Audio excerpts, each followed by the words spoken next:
প্রিয় মানুষ যখন নিজের হাতে কিছু স্পেশাল রান্না করে সেই খাবারের স্বাদ কিন্তু এমনিতেই দ্বিগুণ হয়ে যায়। তো সেদিন সে আমার জন্য রান্না করেছিল স্পেশাল চিকেন কারি, আর সেই রেসিপিটাই আজকে শেয়ার করব। হ্যালো এভরিওয়ান, আসসালামু আলাইকুম। সবাই কেমন আছেন? নতুন আরেকটি ভিডিওতে সবাইকে ওয়েলকাম। তো সেদিন নিশি কাওয়াগুচিতে গিয়েছিলাম একটা কাজে, তো ভাবলাম যে একটু বাজার করে নেই। তো নিশি কাওয়াগুচি দঙ্কির পাশে হচ্ছে এক হালাল ফুডের শপ আছে আমাদের এক বাঙালি ভাইয়ের, ভাবলাম সেখান থেকেই বাজারটা করে ফেলি। দেখছিলাম এখানে বাঙালি, ইন্ডিয়ান, পাকিস্তানি মশলা থেকে শুরু করে চাল, ডাল, এমনকি বিভিন্ন ধরনের সবজি আইটেমও আছে। আর জানি না কেন বাংলাদেশের এই পতাকাটা দেখলে অন্যরকমের এক ভালো লাগা কাজ করে।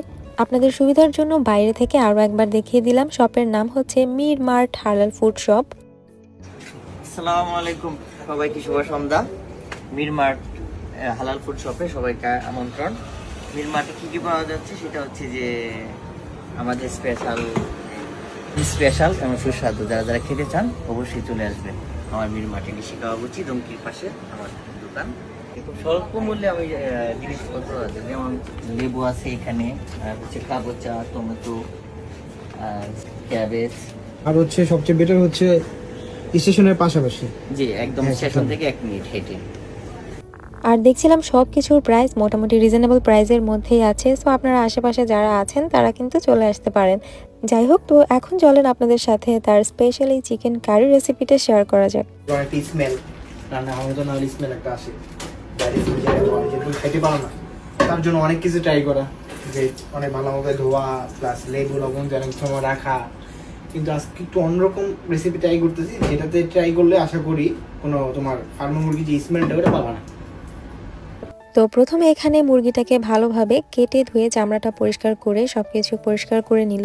এবারে কাঁচামরিচ, ধনেপাতা আর সামান্য একটু পানি দিয়ে একটা পেস্ট বানিয়ে নিচ্ছিল। দেন এখানে আরও লাগছে একটা পেঁয়াজ আর 2টার মতন টমেটো, সাথে হচ্ছে এই মরিচ আর ধনেপাতার মিশ্রণটা। এখানে বাদাম নিয়েছে একটা গ্লাসে, কিছুটা পানি দিয়ে ভিজিয়ে রাখতে হবে কিছুক্ষণ, তারপর ব্লেন্ডার করে নিতে হবে। আর অন্যদিকে হচ্ছে 1 কাপ পরিমাণে পেঁয়াজের বেরেস্তা করে নিচ্ছিল। এবারে বেরেস্তাগুলোকে উঠিয়ে নিয়ে সেম প্যানেই হচ্ছে কিছু গোটা মশলা ব্যবহার করতে হবে, যেমন 1টার মতো তেজপাতা, 2-4টের মতো এলাচ আর 2-4টের মতো লবঙ্গ দিয়ে ভালোভাবে একটু ভেজে নিচ্ছে। একটু ভালো ফ্লেভার আসার পরেই হচ্ছে এখানে পানিটা ঝরিয়ে ধুয়ে রাখা সেই চিকেনটা দিয়ে দিতে হবে। তারপর এর মধ্যে একে একে গুঁড়া মশলা ব্যবহার করতে হবে, যেমন এখানে 1 টেবিল চামচের মতন লাল মরিচের পাউডার, সামান্য একটু হলুদের পাউডার। এ পর্যায়ে আর কোনো মশলা ব্যবহার করছে না। এবারে চিকেনটাকে সামান্য একটু তেলের মধ্যে ভেজে উঠিয়ে নিতে হবে। তারপর সেম প্যানে হচ্ছে কুচানো টমেটো আর গোটা 4-5টের মতো কাঁচা মরিচ দিয়ে একটু সামান্য কিছুক্ষণ নেড়ে তারপর এর মধ্যে ব্যবহার করতে হবে কিছু গুঁড়া মশলা। ও এর আগে 1.5 টেবিল চামচের মতন ব্যবহার করেছে আদা রসুন পেস্ট। গুঁড়া মশলার